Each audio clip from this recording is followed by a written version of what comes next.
los profesores, pues hay muchas parejas, se divorcian, se vuelven a juntar con otros, una endogamia increíble ahí, de verdad, impresionante, y uno participaba luego en eso también, ¿no?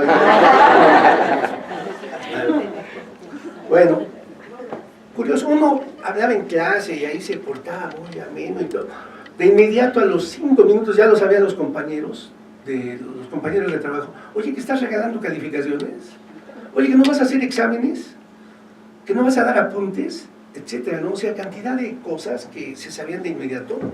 No faltó con un compañero que me dice, ten cuidado porque te podemos cuestionar. ¿Y por qué me van a cuestionar? Por deshonestidad. Eso es deshonesto, estás regalando calificaciones. No voy a regalar calificaciones, no, pero eso está mal aquí, hay que dar apuntes, se vea tu trabajo, los alumnos hay que ser estrictos, hay que reprobarlos porque no les interesa la materia, y en efecto, no les interesaba la materia. Ahí es donde empieza mi primera interrogante, ¿no? O sea, la autogestión no funcionó. Había otra cosa en el contexto de la institución, repito, es un internado, ¿sí? Hay grupos políticos de todos tipos. Los dominantes eran los propios de la agronomía, de los grupos de agronomía, leninistas, estos dos eran dos grupos, bolcheviques y weberianos. ¿Sí? A ver, los bolcheviques eran el de Lenin, después se dividen y están los de Weberian. Bueno, acá en Chapingo también había bolcheviques y weberianos, ¿no? Pero también había del PSUM en esa época, Partido Socialista Unificado de México, ¿no? Del Partido Revolucionario de los Trabajadores, que eran de corte trotskista, un grupo muy fuerte. De la Unión de Lucha Revolucionaria, del Movimiento Revolucionario del Pueblo, ¿sí? Había unos que les llamaban los negros, ¿no? Porque unas siglas muy raras, vestían de negro y eran casi clandestinos. Había grupos de cristianos, de testigos de Jehová, de todo, ¿no? Había terreno para todo ello, ¿no? Pero los que acaparaban, los que tenían ya toda una estrategia, porque llegaban los chicos de provincia, la mayoría de ellos, esperaban a los padres para que les ofrecieran casa, mire, su hijo puede estar en esta casa, va a pagar muy poco, si es externo, y ahí lo vamos a preparar, a estudiar. Los adoctrinaban ahí, ¿no? Los hacían leninistas, sí, bueno, pues eran unos activistas muy fuertes, ¿no? Eso también se llevaba a la clase en ocasiones, ¿no? Oiga, maestro, usted dice que la ciencia no es proletaria, pero un alumno de economía que es de bolchevique quiere venir a aclarar esas difamaciones que ha hecho al marxismo, ¿no? Y, bueno, pues ahí tenía que venir el otro, y en una ocasión dije, bueno, pero que vengan de otros grupos políticos también, ¿no? Cuando se enteran mis amigos de eso, dicen, no, ya estás convirtiendo en un foro político, ten cuidado porque te cuestionamos, y bueno. Finalmente dije, no funcionó la autogestión pedagógica, mis compañeros no les interesaba eso, nada. Pues ahí ya dije, no, pues es necesario. Ay, no había puesto todo esto. No,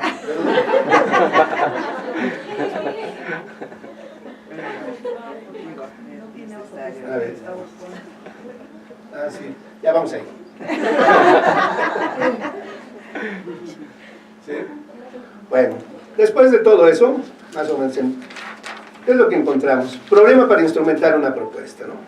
Resistencia por parte de los estudiantes, para leer, discutir, analizar. Generalmente los estudiantes, ¿y eso para qué sirve? ¿Sí? Insistencia en el examen, y especialmente en la calificación. Es lo que más insistía, ¿no? Sí, necesitamos... Gracias. Un roncito, ¿no tendrás por ahí? No es cierto. No es cierto. No van a cuestionar. Sí. Me van a llevar a la comisión de honor. Bueno, ¿eso para qué sirve? Insistencia en el examen, los estudiantes, pero un examen para saber qué pasa, ¿sí? La calificación. Los maestros, los colegas, pues un rechazo constante, ¿no? No hay que regalar calificaciones, exígeles, exámenes estrictos, nada de barquismo, decían en el área, nada de barquismo en nuestras materias, sí, mucha dispersión de la información, ¿sí? Y finalmente entendí que para los estudiantes y para muchos maestros, sobre todo en las áreas biológicas, de matemáticas, agronómicas, las ciencias sociales no sirven para nada, ¿no? Y los alumnos compartían eso, dicen, las ciencias no sirven para nada. ¿Ahí están?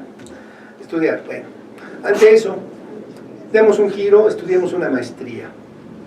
Y pues lo más fácil fue ahí mismo, en la universidad había una maestría en Sociología Rural, y yo iba con mucha resistencia, pero encuentro a 3 profesores unos verdaderos outsiders, fuera de lugar ahí, outsiders ahí, que no tenían nada que ver con la mayoría que les interesaba armar, armar paquetes estadísticos y demás, ¿no? Estos eran distintos, ¿no? Una lectura que fue muy importante, muy importante esta lectura, la primera, que me impactó bastante, que se las recomiendo muchísimo, si les interesa se las podemos proporcionar. Se llama Romanticismo y Clasicismo, estructuras profundas de la ciencia social. Ahí qué es lo que dice el autor, ¿sí? El romanticismo fue un movimiento cultural, principalmente alemán, dice, que el propósito fue volver a lo ordinario, a lo cotidiano, a lo bajo, a lo carnal, a lo desviado, a lo grotesco, lo insignificante y lo cotidiano. Dice, bueno, la ciencia social tiene esto mismo. Hay todo un ala de la ciencia social, ¿sí? Interpretativa, cualitativa, que se va a enfocar en esto. Más que buscar lo clasicista o lo clásico, que son las grandes estructuras sociales, lo que va a buscar es lo pequeño, ¿sí? Lo fragmentado, lo pequeño, la persona, dice, los grupos, lo que se sale de la escala. Recordemos algunos autores que se van a estudiar a los desviados, a los noctámbulos, a los taxistas, a los músicos, etc., a los jazzistas, etc., ¿no? Es esto, ¿no? Síguense por lo desviado, lo grotesco, lo insignificante, lo cotidiano. Si ustedes me dicen, bueno, algún ejemplo de alguna, por ejemplo en cine, si me dijeran una película de corte romántico, yo creo que ustedes conocen la película El Ángel Azul. ¿Sí la conocen? Vean, oscura, lo grotesco ahí se ve, ¿sí? Y bueno, la temática, una temática fuerte, una película verdaderamente profunda, ¿sí? Donde se ve lo profundo del ser humano, ahí un profesor estricto y demás, y lo que pasa, ¿no? Está. Bueno, dice, pero eso en las ciencias sociales se dio también, ir a estudiar esto, ¿no? ¿Sí? Autores sobre esto, pues están Max Weber, Alfred Schutz, Malinowski, antropólogo, ¿sí? Howard Becker, Goffman, interaccionistas ellos, interaccionistas simbólicos. Marx, pero Marx, el del marxismo humanista, lo que algunos llamaron el Marx joven, el Marx que estudia la alienación, la enajenación del trabajo, la cosificación de los seres humanos, porque está el otro Marx, es el de las grandes estructuras económicas y sociales, las tendencias, los procesos productivos. Bueno, en ciencias sociales, una postura romántica serían estos autores. Las posturas clasicistas son las que dominan, ¿sí? Ver las estructuras, ver las tendencias, ver los números, usar las estadísticas, usar los cuadros, eso es lo que domina. Yo creo que en psicología se pueden dar cuenta fácilmente cuál es la que domina, ¿no? Los números, estadísticas y todo. No hay seres humanos, sino que hay números, ¿sí? Hay tendencias. ¿Sí? Bueno, este era. Otro autor que me proporcionaron ahí, también muy recomendable, bastante recomendable, es un autor que le llaman un historiador indiciario. El artículo se llama, capítulo del libro es Señales, raíces de un paradigma indiciario. ¿Qué es lo que dice este autor? Pues, fines del siglo XIX, principios del XX, hay un paradigma indiciario en el arte y en las ciencias humanas, pero también en otras áreas, ¿sí? Que se caracteriza por registrar detalles, destacar lo pequeño, ver las huellas, que viene de prácticas empíricas, como es la del cazador, que lee ramas, lee fogatas, lee huellas. El médico antiguo, ¿recuerdan los médicos antes? Que se apoyaban en la sintomatología, lo revisaban a uno. Ahora cada vez es menos eso, ya hay muchos médicos que ya lo revisan. Bueno, ¿se han visto al Dr. House, no? Ya ven que él cuando lo mandan a recetar personas, no los revisa, ¿no? Siempre que tiene esto y les da la receta, ¿no? Dicen que en Estados Unidos ya hay esto, ¿no? Ya casi imposible tocar. No, este médico antiguo, sí era eso, ¿no? ¿Qué síntomas, no? De dolor del estómago, como es el color de la orina, etcétera, ¿no? Los olores, todo eso se basaba, ¿no? Era la sintomatología médica, ¿sí? Morelli, dice, un especialista en pinturas, o Sherlock Holmes, el experto en indicios. Todos hemos leído alguna cosa de Sherlock Holmes, ¿no? Y a partir de los detalles, ¿sí? Las cenizas, las marcas, las huellas, pues detecta quién es, ¿sí? Un posible culpable. O el culpable, más bien, la lógica.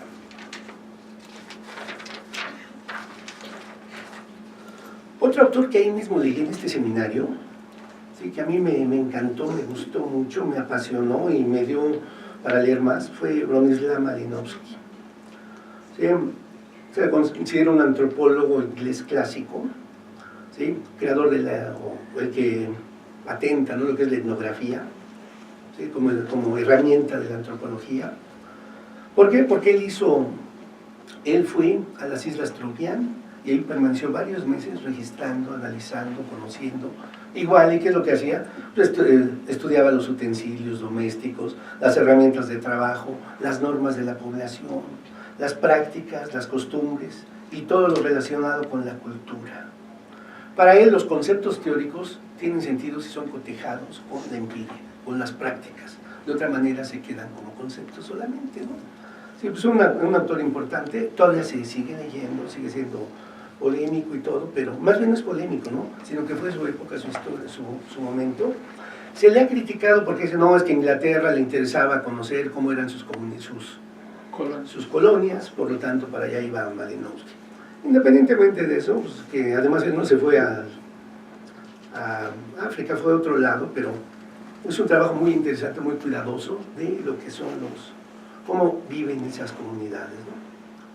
Después ya, el último de esa serie, de ese seminario, fue una autora, Agnes Heller, Sociología de la vida cotidiana, ese libro. ¿Quién es Heller? Agnes Heller. Una filósofa húngara que fue discípula de un marxista muy importante que se llama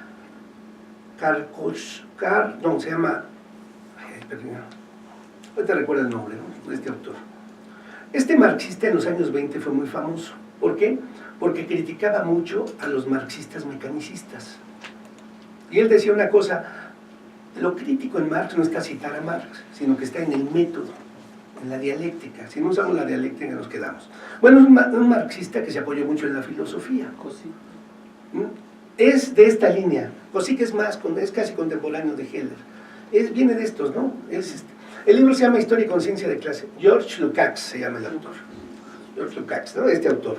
Bueno, Heller fue su alumna, su discípula, trabajó muchos años con él, y bueno, tiene esta línea de este marxismo humanista crítico que les decía, que habla de la alienación y demás. No es casual los temas, sociología de la vida cotidiana, ¿no?, lo que es la vida cotidiana, desde el marxismo lo que era la vida cotidiana. Y ahí lo importante de este libro, bueno, este libro sumamente importante, complejo, difícil de entender. Sí, armamos un seminario, recuerdo, varios colegas, para ir viendo parte de su obra. Y hace una definición de lo que es la vida cotidiana. Dice, vida cotidiana son todas las actividades que contribuyen con la reproducción de un mundo particular. Y la persona, los seres humanos son particulares. Todos los seres humanos tenemos un mundo particular, donde se establecen relaciones cara a cara y todo. Bueno, el conjunto de todos estos pequeños mundos es la sociedad total. Fíjense, este cambio en el marxismo es importante. No eran las grandes estructuras las que determinan la vida, sino la vida pequeña la que va determinando a la sociedad. Es sumamente interesante esto, ¿no? Importaba, por lo tanto, el mundo particular. Y una categoría ahí, el particular entero. La persona es un particular, porque pues, vive en una sociedad determinada, en un continente, en un país, en una colonia, en una facultad, etcétera, y lo vamos delimitando, de manera que es muy particular el mundo de la persona, ¿sí?, con los que se relaciona, muy particular, se relaciona con unos cuantos. En ocasiones, no sé, cuando va a una provincia, bueno, a una universidad de los estados, porque dicen que ya decir eso. Sí, y va alguien de la UNAM también, de Iztacala, me dicen, te damos la constancia de él, pues tú lo ves ahí en la UNAM, ¿no? Pero imagínense, yo no voy a ir a Iztacala a llevarle la constancia al compañero, ¿no? Lo que pasa es que en universidades de provincia es más pequeño, ¿no? Se conocen todos, pero acá imagínense el mundo, la cantidad de mundos pequeños que tenemos, ¿no? Pero supongo que es un mundito, ¿no?, dentro de la facultad, que ha de haber otros grupos y todo, ¿no? Y así es en todos lados, ¿no? Sí, el ISUE, dicen, no, pues el ISUE, pero el ISUE también tiene muchos grupos en su interior. Ahora, en las casas, veamos, ¿no? En un edificio, sí, donde yo vivo hay 38 departamentos, pero cada departamento parece. Unos cuantos vecinos nos conocemos, nos saludamos, nos hablamos, nos damos, hacemos favores y demás. El resto, pues no hay nada, ¿no? Algunos ni sabemos a qué se dedican, qué hacen, ni nada, ¿no? Bueno, entonces Agnes Heller. Pues ya con esto digo, no, pues ahí es interesante. Me rechazaron mis colegas. Ah, perdón. ¿Sí? A ver si alguien me ayuda. Tú le... Una antes. Una anterior. Bueno, pero ya después de todo esto, dije, estoy en una maestría, tengo que hacer una tesis de maestría. ¿Sí? ¿Pero qué tengo que hacer? Aquí ya me fui aclarando varias cosas.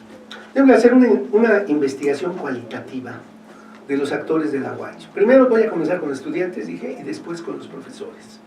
Sí, ya teniendo ese marco referencial, estos autores. Claro, esto me llevó tiempo, pero yo estaba siempre, bueno, ¿qué tengo que hacer aquí como tesis? Porque mis compañeros iban a ver cómo se producía la guayaba y demás. Yo digo, no, pero yo quiero trabajar acá. Tuve problemas, tuve muchos problemas porque no, tienes que hacer algo en el campo. Bueno, mi campo van a ser los estudiantes, pero ellos entendían campo irse a la parcela. Sí, yo entendía los estudiantes, pero bueno, ahí fue difícil, ¿no? Pero algo que tenía que aclararme, no quiero hacer un ensayo, ¿sí? No quiero hacer una evaluación de la eficiencia terminal o de la institución o de... no. Tampoco me interesa hacer ya una propuesta para elevar el nivel académico, ya había fracasado con eso. Ni una propuesta para incidir en las prácticas estudiantiles, sino que quiero hacer en este momento decía, una descripción de la realidad de los estudiantes. Y algo que me tenía inquieto, ¿por qué a los estudiantes no les gustan las ciencias sociales si es una universidad democrática, crítica, científica y popular? ¿Por qué no les interesan las ciencias sociales? En parte por los contenidos, pero debe haber algún interés más, o sea, ¿por qué no les interesaba eso, no? Esa era casi la pregunta que me formulé. Bueno, eso nos llevó a lo otro, ¿no? Ahí también teníamos que aclarar, a ver, pero ¿cómo está esto, no? Porque tenía que preparar esto para defenderlo con mis tutores. Tenía un comité tutor muy duro que no, lo que haces no sirve igual. Bueno, hice más o menos este esquema en su momento, ¿no? Vamos a colocar al actor en el centro del escenario. Ya no las estructuras, ya no la producción, ya no la productividad, ya no la lucha de clases, ya no esto, sino el actor en el centro del escenario. Estudiar la escuela por dentro, en este caso la universidad por dentro. Pero también hay que reconocer que hay nuevas estrategias metodológicas. Con esto el indiciario, la etnografía, lo romántico, nos digo, hay otras herramientas, ¿no? Finalmente, ¿qué me interesa? Pues estudiar la cultura y los significados sociales de los estudiantes ante varios acontecimientos, ¿no? Los supuestos, bueno, la otra. Sí, esto para aclararme. A ver, digo, hay un supuesto del positivismo que es el enfoque, podemos llamarle, de la normalidad. O sea, la sociedad es normal, pero hay grupos anormales, un grupito, ¿sí?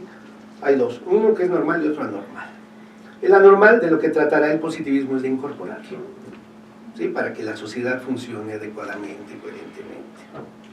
Pero estaba el otro grupo contestatario, ¿sí? Que eran tanto marxistas de la resistencia y demás, donde partían que hay dos grupos, ¿no? ¿Sí? Un grupo hegemónico y un grupo en conflicto, el no hegemónico. Sí, va a haber siempre conflicto, resistencia. Puede ser la clase social, puede ser los alumnos con las autoridades, ¿sí? En ese caso, bueno, estos dos. Pero en los dos casos nos damos cuenta, tanto en uno como en otro, hay dos polos nada más. El dominante y el que está al margen, o el hegemónico y los que se rebelan. Finalmente, con lo interpretativo, y esto Max Weber me dio muchos elementos, y un maestro de Max Weber, Dilthey, ¿sí? No, la sociedad es compleja, la cultura es particular, por lo tanto vamos a encontrar numerosos grupos, numerosas comunidades. Sí, vamos a encontrar un grupo 2, grupo 3, grupo 4, grupo 5, ¿sí? Y de lo que se trata es de develar lo que pasa en estos grupos distintos. ¿Sí? No podemos decir que la sociedad es homogénea, sino que es completamente heterogénea, y se trata de encontrar lo que pasa en esto, ¿no? Este ya le podemos llamar más un enfoque interpretativo, y para llegar a ello pues necesitamos herramientas de corte cualitativo, que en los otros enfoques no se encuentran. Sin más que ver números, tendencias, estructuras, aquí lo que tenemos que ver es sentidos, significados, y eso nos los da, bueno, ya vamos a ver después los instrumentos, ¿no? Bueno, ya teniendo eso más o menos claro,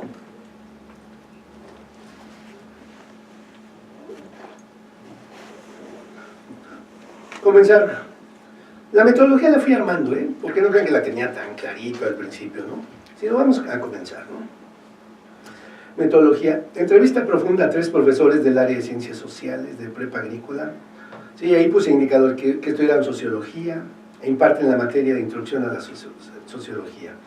¿Qué les preguntamos? Los antecedentes escolares, los motivos por los cuales estudiaron sociología, la opinión de la institución donde laboran, opinión de los estudiantes, hay más preguntas, opinión de los contenidos, opinión de la evaluación, cómo imparten clase, etc.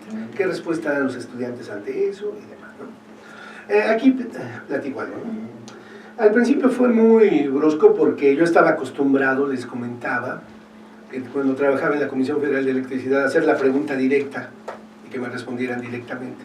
Después me di cuenta que no hay nada como una charla. Llegar, platicar, preguntar una cosa así, cómo está el clima, que qué bonito lugar, etcétera, cualquier cosa, y que el tráfico que había y demás. Y luego ya poco a poco vamos platicando y ya. Mi propósito es esto. Comenzamos con la primera. ¿Me puedes platicar esto? Muy informal la cuestión. Y ahí notaba que la información comenzaba a salir fácilmente en las personas. Otras entrevistas que realicé. Entrevista a informantes calificados. Aquí el criterio que han sido funcionarios en la universidad. ¿Quiénes fueron? Un agrónomo de sociología rural. Ojo, este era sociólogo rural, pero ahí el título es licenciado en agronomía, no, con especialidad en sociología rural. Todos son agrónomos con especialidad. Bueno, pero era un sociólogo rural, más bien agrónomo en sociología rural. Otro, este agrónomo sí, de fitotecnia, de centros regionales. Otro, un zootecnista, que es muy importante, fue muy importante porque ha tratado mucho con los académicos de ciencias sociales y humanidades. Sí, se les preguntó el surgimiento de cuándo comienzan las ciencias sociales en la institución, cuándo comienzan a llegar los profesores de ciencias sociales a la institución. Otra cosa que hicimos también fue entrevista a numerosos estudiantes para preguntarles el contenido de la materia, qué les parecía la materia, qué les parecía a los maestros, la enseñanza, cómo enseñaban, cómo evaluaban, si les gustaba o no les gustaba, bueno, todo esto. Posterior a eso, ¿qué se hace? Lo que yo creo ya lo están haciendo ustedes también, transcribir. ¿Sí? Transcribir. Ahí, cuando transcribía, notaba que había muchas fallas. Le pregunto a un colega con más experiencia, dice, ahí hay que tratar de quitar las muletillas, quitar aquellas repeticiones, pero no perder con el sentido. Algunos otros compañeros dicen actualmente, no, se tiene que respetar el texto tal cual. ¿Sí? Una compañera me dice, no, lo que hay que hacer es devolver el documento ya capturado a la persona entrevistada para que él te diga si acepta la edición o se queda así el documento, ¿no? Creo que la tercera es la más, pero en ese momento yo no hice eso, ¿no? Simplemente hice una edición, mínima edición, quitando muletillas, quitando palabras muy repetitivas y demás. Bueno, ya teniendo eso, comencé a hacer una construcción de categorías. Claro, ahí no había Atlas ni estos programas que nos ayudan bastante, no había eso, así que hacerlo muy rudimentario, ¿sí? Una por una, con un cuadro aquí colocando las páginas y demás, poniéndole una clave a los entrevistados, ¿sí? Y luego ya tratar de buscar el párrafo para irlo integrando, ¿no? Bueno, otra cosa que hicimos, esta fue muy valiosa, muy importante,